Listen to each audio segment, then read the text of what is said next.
बिस्मिल्लाहिर्रहमानिर्रहीम। अस्सलाम वालेकुम। यूट्यूब चैनल पर तारिक मतीन आपको खुशामदीद कहता है।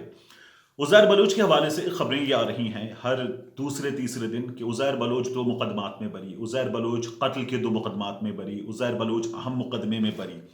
इन खबरों के बाद हमारे यहाँ सोशल मीडिया पर और मेन स्ट्रीम मीडिया पर एक बहस हो रही है और कहा ही जा रहा है कि उज़ैर बलोच कुछ मुक़्तदिर लोगों का इस वक्त लाडला है, उन्होंने रखा हुआ है और उन्हीं की वजह से उज़ैर बलोच मुसलसल बरी होता जा रहा है। एक प्रोपेगेंडिस्ट की सी सूरत हाल है। ये क्यों है, इस पर बात करेंगे। मुझे इस वीडियो में ज्वाइन कर रहे हैं कराची से court reporter, senior reporter Shahid Hussain. Shahid Hussain बड़ा ज़बरदस्त काम कर रहे हैं। मैंने इनके साथ चैनल्स पर काम किया है और ये मेजर न्यूज़ चैनल्स पाकिस्तान के उनके साथ काम कर चुके हैं। अभी भी स्क्रीन पर आपके लिए कोर्ट की खबरें लेकर आना हो, कराची की खबरें लेकर आना हो या अपने यूट्यूब चैनल पर आपके लिए ज़बरदस्त रिपोर्टिंग करना, Shahid is doing a wonderful job. इनका जो यूट्यूब चैनल है उसका लिंक मैं यहाँ इस वीडियो के डिस्क्रिप्शन में पोस्ट करने जा रहा हूँ। आप उसे सब्सक्राइब करें, देखें। शाहिद बड़ा अच्छा काम कर रहे हैं, तो ही डिजर्व्स सब्सक्रिप्शन, लाइक, शेयर आपकी तरफ से। अब शाहिद को ज्वाइन करते हैं और उनसे बात करते हैं। जिन शख्सियत को आप मेरे साथ देख रहे हैं ये शाहिद हुसैन है, मेरे बड़े अच्छे दोस्त और मुझे बड़ा हेल्प भी करते हैं। ये जब खबरों तक रसाई का मामला होता है, शहर कायद के हालात जानने का मामला होता है, तो शायद मुझे हेल्प करते हैं और ये सबको हेल्प करते हैं। फिर उसके बाद जब आप कराची देखते हैं, कोर्ट रिपोर्टिंग देखते हैं, शहर कायद के मसाइल देखते हैं, जराइम की खबर जानते हैं, तो शाहिद तक आप पहुंचते हैं। और हमने स्क्रीन शेयर की, हमने 7 टेलीविजन चैनल्स में काम किया है। शाहिद आजकल बड़ा अच्छा काम कर रहे हैं टेलीविजन पर भी और यूट्यूब पर भी। और ये अपने यूट्यूब के दोस्तों में दोस्तों के दोस्त हैं। तो शाहिद इस वक्त जो है वो मेरे साथ मौजूद हैं और एक वीडियो शाहिद ने की। फिर मैंने सोचा कि ये कुछ चीजें हैं इस मौजू से जुड़ी जो मुझे आप तक रखनी चाहिए, तो इसलिए मैंने शाहिद से कहा और मेरी रिक्वेस्ट पर शाहिद मेरे साथ हैं। शाहिद कैसे हैं आप? ठीक ठाक? अल्हम्दुलिल्लाह अल्हम्दुलिल्लाह तारिक भाई, आपका बहुत शुक्रिया, इतना अच्छा तारुफ करवाया आपने। अरे नहीं नहीं, आप इससे ज्यादा डिजर्व करते हैं।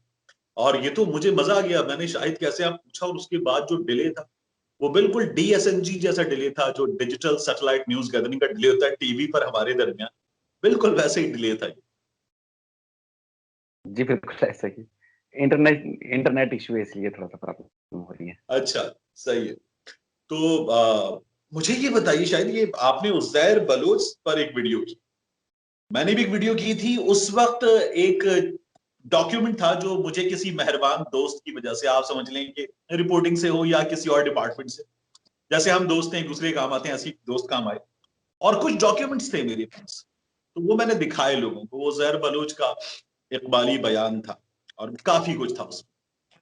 तो वो हमने रखा सामने और मुझसे बड़े-बड़े लोगों ने वो डॉक्यूमेंट तमाम का तमाम बड़ी दरखास्तें, मिन्नतें करके माँगा। कुछ से मैंने शेयर कर लिया, नहीं किया, वो एक लंबी दास्तान है। लेकिन बहरहाल ये बताइए, ये उज़ैर बलोच सब जानना चाहते हैं। लोग बड़ा इस पे तनकीद करते हैं कि यार बरियत होती चली जा रही है। उज़ैर बलोच छूट गया, इस केस से छूट गया, उस केस से छूट गया, उस केस से छूट गया। मैं आपकी वीडियो देख रहा था। ये उज़ैर बलोच कैसे छूटता चला जा रहा है? तारिक भाई देखिए, बहुत अहम मसला है। उज़ैर बलोच के जो केसेज़ हैं, उनको एक समझने के लिए बड़ी साइंस की ज़रूरत है। आप सारे मामलों को समझेंगे तो उसके बाद फिर इस ज जगह तक जाके पहुँचेंगे कि उज़ैर बलोच बिल-आखिर ये बरी क्यों हो रहा है? और उसके बाद जो सज़ा की खबर है, जो मिलिट्री कोर्ट से उसको सज़ा हुई है, उसको ज़्यादा इतना फ्लैश नहीं किया गया, इतना ज़्यादा उसको हाइलाइट नहीं किया गया, जितना शायद बरियत इसको की खबर आसान जो हमारे करते हैं मीडिया पर लोगों नज़र के आती लिए, लोगों के लिए सेगमेंट के हिसाब से इसको करते हैं, आसान करते हैं लोगों के लिए।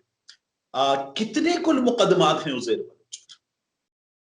टोटल जो मुकदमात हैं सेशन अदालत के और इंसदाद दहशतगर्दी की अदालतों के, तो टोटल 65 हैं। उसमें एक मिलिट्री 65? कोर्ट में उसको सज़ा 65 मुकदमात हैं और कई केसेज़ ऐसे हैं जो जैसे कि मैंने एतराफ़ किया अपने किसी जुर्म में या किसी तहकीकाती इदारे के सामने कि फ़लाँ काम, फ़लाँ जुर्म जो मैंने किया था, वो उज़ैर जान बलोच के कहने पे किया था। कुछ इस तरह के मुकदमात हैं और कुछ ऐसे मुकदमात हैं जिसमें उस जुर्म हुआ और उसने अपने एतराफ़ी बयान में मुश्तरका तहकीकाती टीमों के सामने खुद एतराफ़ किया और जो जिस 164 बयान का आप ज़िक्र कर रहे हैं, जो कि जज के सामने हुआ वो उसमें खुद उसने एतराफ़ किया कि फ़लाँ जुर्म मैंने किया था, मैंने करवाया। तो इस तरह के टोटल 65 मुकदमात हैं और अब जो बरी हो चुका है, वो समझ लें कि पटाखे फोड़ने के या मामूली नोयत के केसेज़ से वो थे 8। लेकिन जो पटाखे फोड़ने असल का क्या जुर्म है इंतज़ार करते हैं उजैर जान बलोच पटाखे फोड़ने के मुकदमा, यह मजरा ही मिसाल कह रही है। देखिए सर, अज़रा मिसाल कह रहा हूँ मैं आपसे, क्योंकि तारिक साहब देखें, इतना हाई प्रोफाइल मुल्ज़िम अगर उसके ऊपर पुलिस मुकदमा दर्ज कर देगी कि उसने जाकर किसी बस को आग लगाई, और बस को आग लगाने वाली बात मैं सिर्फ मिसाली बात नहीं कर रहा, ये जेन्युइन केस है। एक जिसमें कुछ दिन पहले उज़ैर जान बलोच उसमें बरी भी हुआ। उसमें पुलिस लिखती है कि उज़ैर जान बलोच के कहने के ऊपर फलाँ मुल्ज़िम ने जाकर बस को आग लगाई और बस जल गई। वो उसमें जो असल मुल्ज़िम था, जो बस को आग लगाने वाला था, वो पहले ही इस केस में बरी हो चुका है, क्योंकि उज़ैर बलोच उस वक़्त मफ़रूर था, इश्तियारी था। उसके बाद उस केस में चूँकि उस मुल्ज़िम के कहने पर या उसके एतराफ़ जुर्म पर उज़ैर बलोच को नामज़द किया गया। उसके बाद बस का मालिक आया, उसने उज़ैर जान बलोच को पहचानने से इनकार कर दिया। पहचानने से इनकार इसलिए किया कि उसने कहा कि इसने आग नहीं लगाई, इसको मैंने नहीं देखा आग लगाते हुए। और उसके बाद जो बस का ड्राइवर था, वो भी कहता है कि नहीं, ये बंदा नहीं था। और आप खुद भी देखें, अगर कोई ये इल्ज़ाम लगा दे कि आसिफ अली ज़रदारी साहब ने किसी बस को आग लगाई या जलाओ-घिराओ किया या नवाज़ शरीफ साहब ने किया, तो आपका ज़हन तस्लीम नहीं करेगा। उज़ैर जान बलोच जिसमें पूरा कराची काँपता हो, कत्ल-ओ-गारतगिरी की हो, कोई शख्स तस्लीम कर सकता है कि उज़ैर जान बलोच ने किसी बस को आग लगाई होगी या लगवाने की कोशिश की होगी। तो अगर ये इल्ज़ाम होगा भी, अगर पुलिस ये लगा भी देगी, तो उसको अदालत में साबित करना पड़ेगा। अब इस बात के लिए एक बहुत बहुत बड़ी आपको हैरत होगी। देखें, उज़ैर जान बलोच एक नेशनल क्रिमिनल है, कोई मामूली क्रिमिनल नहीं है। वो अगर किसी अदालत से अदम शवाहिद की बुनियाद पर बरी हो रहा है, तो फिर हमारे उस मौक़िफ़ की तायीद हो रही है कि चलिए अदालतें मैं आपको आज़ाद हैं इंटरप्ट और कर आज़ादाना मैं काम हो आपको रहा है। इंटरप्ट कर मैंने 2 से 3 अखबारी खबरें ऐसी देखी कि लिखा हुआ था उज़ैर जान बलोच कत्ल के 2 और मुकदमात में बरी।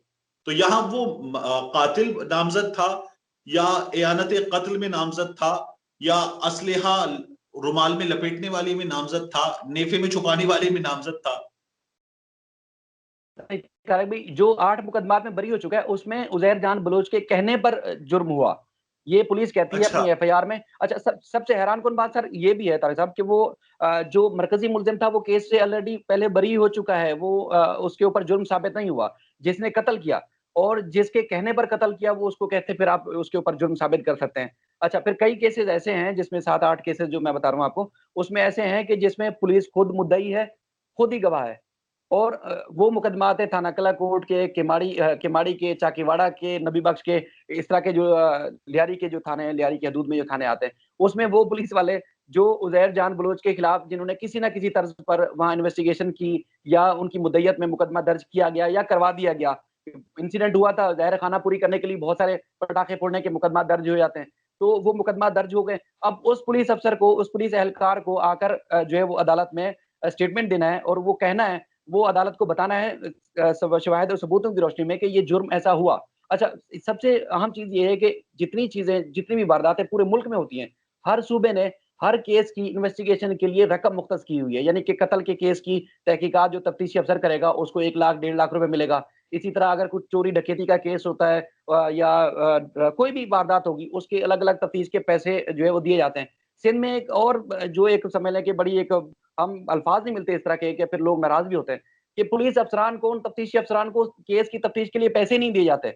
तो वो कौन-सा पुलिस अच्छा, अफ़सर होगा जो अपनी अच्छा। जान भी खतरे में डालेगा, फिर वो अपनी जेब से तफ्तीश भी करेगा, फिर उसी मरकज़ी मुल्ज़िम तक पहुँचने की कोशिश करेगा और वो आगे उज़ैर जान बलोच हो, तो कौन जा सकता है? तो फिर ज़ाहिर है, फिर जब अदालतों में जब केस आएँगे तो फिर इसी तरह लोग बरी होंगे। लेकिन तारिक साहब, जो बड़ी चीज़ है, सबसे बड़ी चीज़, उज़ैर जान अच्छा बलोच के सॉरी, ऊपर एक बार फिर आपको इंटरप्ट करूँ। ये ना बतौर व्यूअर मेरे सवालात हैं। अ, उज़ैर जान बलोच पर जो इल्ज़ामात हैं, उनमें जो लियारी गैंग वॉर के या डकैतों के जो ग्रुप्स हैं, अ, रहमान डकैत, उज़ैर बलोच, बाबा लाडला, इस तरह के कुछ और नाम, लोगों को चील चौक का नाम पता है। ये वो टर्म्स हैं, ये बाकायदा इस्तिलाहात हैं जिनसे लोग कराची को इस तरह से जानते हैं। इनमें से बाज़ लोग ऐसे हैं जो उज़ैर बलूच के हरीफ थे। उज़ैर बलूच ने उन हरीफों को कत्ल किया। इकबाली बयान में लिखा एक जगह, मुझे अब उस शख्स का नाम याद नहीं किसको मारा था, उसको मारा, मार के उसका सर अलग कर दिया। ऐसे भी इल्ज़ामात हैं। जी, जी, सर, वो उस केस का मैं हवाला देने लगा था आपको, अरशद पप्पू। आप कराची के रहने हुँ, वाले हैं, वो आजकल लाहौर में हैं, लेकिन कराची के रहने वाले हैं, आपको अच्छे से पता है एक-एक मुजरिम का, एक-एक गिरोह का, एक-एक सरगने का। तो वो अरशद पप्पू था, जिसका अभी उसके उज़ैर जान बलोच के एतराफ़ी बयान से पहले ही तमाम ये चीज़ें, वो वीडियोज़ भी मंज़र आम पर आई थी, जिसके सर कलम करने के बाद, उसको जलाने के बाद फुटबॉल से खेला गया था वो लियारी के इलाके में। तो उसके जो दीगर जो मुल्ज़मान हैं वो अभी भी कुछ जेल में, कुछ पुलिस एहलकार ज़मानतों पर आ चुके हैं, लेकिन उस केस के ट्रायल का फैसला नहीं हुआ। मैं वही आपसे अर्ज़ कर रहा था कि जो 8 केसेज़ में बरी हो चुका है, वो मामूली नौयत के केसेज़ हैं जिसमें वो बराह रास्त मुल्ज़िम नहीं है। यानी कि किसी ने जुर्म का एतराफ़ किया और उसके बाद कहा कि ये उज़ैर बलोच की माँ पर जो है फलाँ वारदात हुई थी।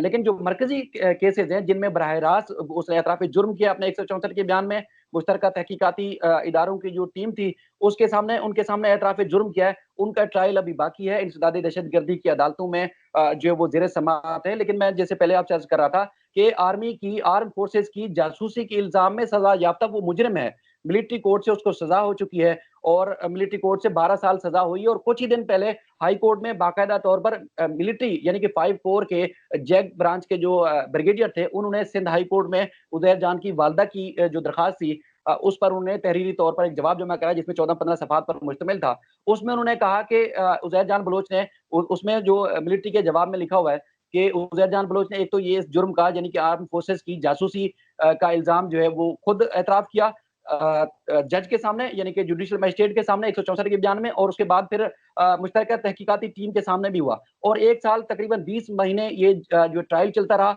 मलीर में मिलिट्री कोर्ट के सामने वहाँ उनके जज के सामने और जुर्म साबित होने के ऊपर 12 साल उसको सज़ा हो चुकी है। ये कोई मामूली नौयत का जुर्म नहीं है, वो आपने हाइलाइट नहीं देखा बिल्कुल होगा ठीक। किसी अब किसी मैं टीवी इस चैनल पे पर देखा हो। इस पर मैं भी आना चाह रहा था।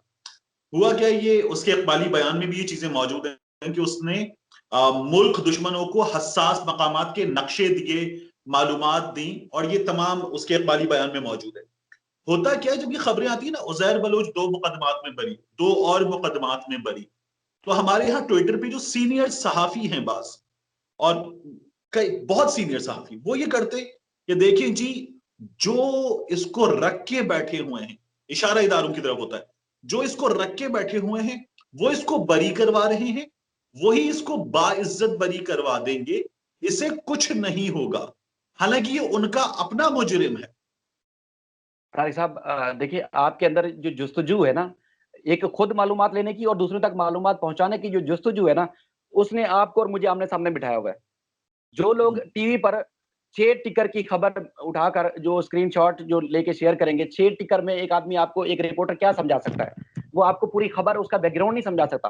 तो जो हमारे एंकर हैं, वो भी वो टीवी पे जो चलने वाले 6 टिकर है, 5 टिकर हैं, जिसके ऊपर पूरी न्यूज़ जो है वो डिपेंड करती है या अवाम को बताई जाती है, दिखाई जाती है। तो वो उसको लेकर वो इस तरह का वावेला मचाते हैं। अच्छा चले एक मान लेते हैं जिनके पास वो था या जिन जिन लोगों ने उसको गिरफ्तार किया, वो ये सब करवा रहे हैं। तो प्रोसिक्यूशन सूबाई इदारा है, पुलिस सूबाई हुकूमत के मातहत है यानी कि महकमा दाखिला सिंध के, तो ये तो उनकी नाकामी हुई जिन्होंने तफ्तीशी अफसरान को सिखाई नहीं, जिन्होंने प्रोसिक्यूशन सही मानों में करनी थी, ये तो उनकी नाकामी है कि उज़ैर जान बलोच मुकदमात में नामज़द होने के बावजूद वो बरी हो रहा है। सिर्फ उज़ैर जान बलोच ही नहीं, सर पिछले साल जो था, वो मुश्किल से कोई 10-12% रेशियो था कन्विक्शन का। यानी कि उज़ैर जान बलोच के अलावा और भी एटीसी के केसेज़ में मुल्ज़मान बरी हो रहे हैं। ये तो रेंजर्स का जो ऑपरेशन था 2013 के जो बाद हुआ है, उसके बाद कराची में अमन आया, जो बड़े-बड़े हाई प्रोफाइल किलर थे, वो जेल में गए, उनके खिलाफ ट्रायल चल रहे हैं। लेकिन जो मामूली नौयत के केसेज़ यानी कि जलाओ-गिराओ के, पुलिस पर फायरिंग, पथराव और फिर इस तरह बच्चों को नज़र-आतिश करने के जो केसेज़ हैं, जिनकी सूबाई हुकूमत की प्रोसिक्यूशन जिन्होंने करनी होती है,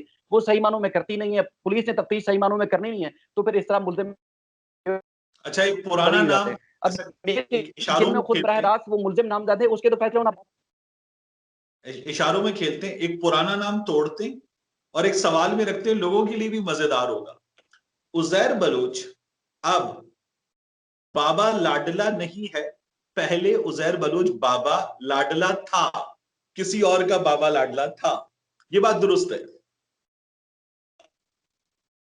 सर किसी के लिए होगा, किसी के लिए था। अच्छा देखिए आजकल उज़ैर जान बलोच जो है ना, वो जेल में नहीं है। वो क्योंकि उसने खुद भी एतराफ़ किया, उसने खुद खदशात का इज़हार कर दिया किया था कि सिंध पुलिस या उनकी इमा पर या उनके जो सूबे में दायरे हुकूमत है, उनके कहने पर किसी न किसी तरीके से उसकी जान को खतरा है, इसलिए उसको महफूज़ मकाम पर एग्जैक्टली। मुंतकिल किया जाए।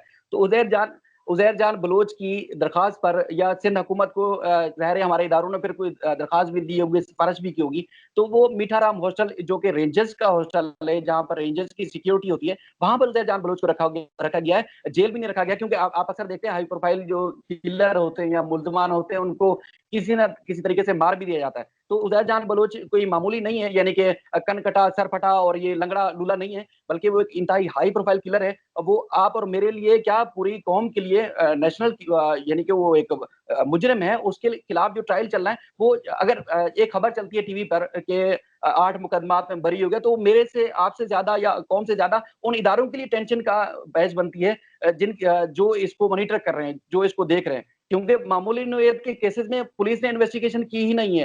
पुलिस को इन्वेस्टिगेशन का तरीकाकार सिखाया नहीं। तारिक साहब, कई ऐसे तफ्तीशी अफसरान हैं जो रोज़ अदालतों में मिलते हैं, वो रो-रो के कहते हैं कि उनके पास कोई फोरम नहीं है जिसके पास वो जाकर बता सकेंगे, उनको इन्वेस्टिगेशन के पैसे सेंट्रल गवर्नमेंट नहीं देती। अगर देती है तो फिर पुलिस के जो डिपार्टमेंट से डिपार्टमेंट तक, डिपार्टमेंट से डिपार्टमेंट तक वो पैसे करप्शन की नज़र हो जाते हैं। असल तफ्तीशी अफसर के पास वो तफ्तीश के लिए उसको पैसे नहीं होते, वो तफ्तीश करने जा ही नहीं सकता।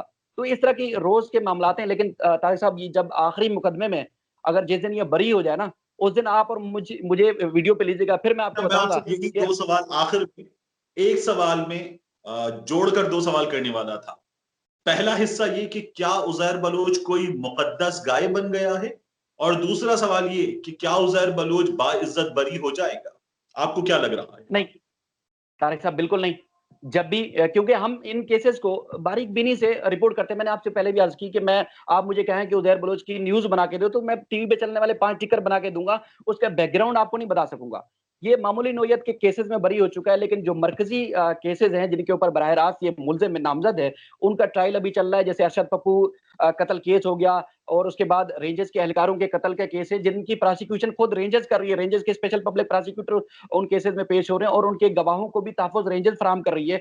वो, और इसके अलावा जो जिस दिन ये गिरफ्तार हुआ था, नबी बख्त थाने की हदूद में एक बहुत बड़ा जो असले की खेप पकड़ी गई थी, वो जो है केस बाकी है। तकरीबन 58 से ज़ायद ऐसे केसेज़ हैं जिनका ट्रायल अभी चल रहा है, जो कत्ल, दहशतगर्दी की और भत्ताखोरी की संगीन वारदातों के केसेज़ हैं, तो वो उन केसेज़ का ट्रायल होना है। मैं छोटी-सी एक मिसाल दूँगा सहूलत मिर्ज़ा की आपको।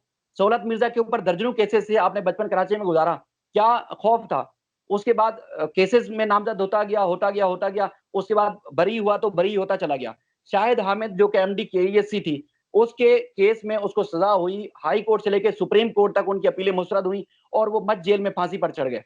तो ये हुँ। उज़ैर जान बलोच का भी ऐसा ही होगा, क्योंकि ये मामूली नौइयत के मामलात नहीं है। तमाम इदारों के लिए, तमाम हमारे जो चाहे अदालतें हैं, प्रोसिक्यूशन है, या उसके बाद जो हसास इदारे, उनके लिए ये मामला बहुत अहम होता है। इसको कोई ऐसा छोड़ने वाला नहीं है, क्योंकि हमारा ये एक मिजाज बन गया ट्विस्ट देने का, चाहे वो हमारे सहाफ़ी हों या एक मुखालफत के लिए, कि जैसे उज़ैर जान बलोच को तो बड़े दावे करके जो है वो गिरफ्तार किया गया था, और बड़े-बड़े दावे किए गए थे। उसके बाद वो तो जैसे बरी हो रहा है। तो ऐसा हरगिज़ नहीं है। मामूली केसेज़ जो जिनमें बराह रास्त वो मुल्ज़िम नहीं था, उनमें बरी ज़रूर हो रहा है। लेकिन जो मरकज़ी केसेज़ हैं तकरीबन 58 के करीब हैं, उनका ट्रायल चल रहा है, और आप एक दिन देखेंगे कि वो, उसको बड़ी सज़ा होगी, और जिनकी सज़ाएँ जो है शवाहिद की रोशनी में, मैं ऐसी बात नहीं कर रहा, वो चाहे वो हाई कोर्ट हो गए, उसके बाद सुप्रीम कोर्ट होंगी, यानी वहाँ से फैसला वो तो बरी नहीं हो सकेगा। आखिर में कंक्लूड करते हैं इसको। फैसला तो यकीनन अदालती कार्रवाई के नतीजे में सबूतों और शवाहिद की बुनियाद पर ही आएगा। लेकिन एक कोर्ट रिपोर्टर की गट फीलिंग ये है कि मैं सही कह रहा हूं कि उज़ैर बलोच कभी बाइज्जत बरी नहीं होगा। सर, उज़ैर जान बलोच के जितने भी स्टेटमेंट्स हैं, वो सारे हमने रिपोर्ट किए हुए हैं। उड़ती या चलती चलाई बातें या सुनी-सुनाई बातों पर नहीं, खुद शवाहिद देखे हुए हैं, ठीक है? तमाम सारी चीज़ें देख कर मैं आपसे ये कर रहा हूँ, चाहे वो 90 दिन का इसका नज़रबंदी की जो रेंजर्स की तहवील थी, उसमें जो इन्वेस्टिगेशन हुई, वो सारी हमने बारीक-बीनी से रिपोर्ट की, 164 का बयान रिपोर्ट किया, मुश्तरका तहकीकाती इदारों की जो इन्वेस्टिगेशन थी, वो सारी चीज़ रिपोर्ट की। तमाम शवाहिद और सबूतों की रोशनी में उज़ैर जान बलोच को बड़ी सज़ा होगी, और वो उसकी अपीलें जो है वो हाई कोर्ट या सुप्रीम कोर्ट में भी अलाउ नहीं होगी, बल्कि उसकी सज़ा बरकरार रहेगी। वो कभी भी बाहर नहीं आ सकता, और मुझे जो शवाहिद से लगता है, जो मैंने देखे हैं, वो उसी तरह होगा, उसको फांसी की सज़ा के अलावा और कुछ नहीं हो सकता। जो मैं अब तक समझ सका हूँ, जो या इस केसेज़ को, इसके जितने भी केसेज़ को मैंने जितना भी स्टडी किया है, या सारे केसेज़ को मैंने खुद बारीक-बीनी से देखा है। ठीक। शायद बहुत शुक्रिया आपका, और इस वीडियो का, इस इंटरेक्शन का इंट्रो में दोबारा भी करूंगा। ये हम यहीं पर इसी तरह से कंक्लूड करेंगे, और इंट्रो में मैं अपने नाजरीन के लिए जरूर कहूंगा कि आप जितना अच्छा काम कर रहे हैं, जितना फैक्चुअल और फैक्ट बेस्ड काम कर रहे हैं, तो your YouTube channel deserves like, subscribe, share, और ये लाजमन करना चाहिए ताकि लोग सही खबर से वाकिफ हो सके। Thank you very much for joining. Thank you. Thank you sir, thank you.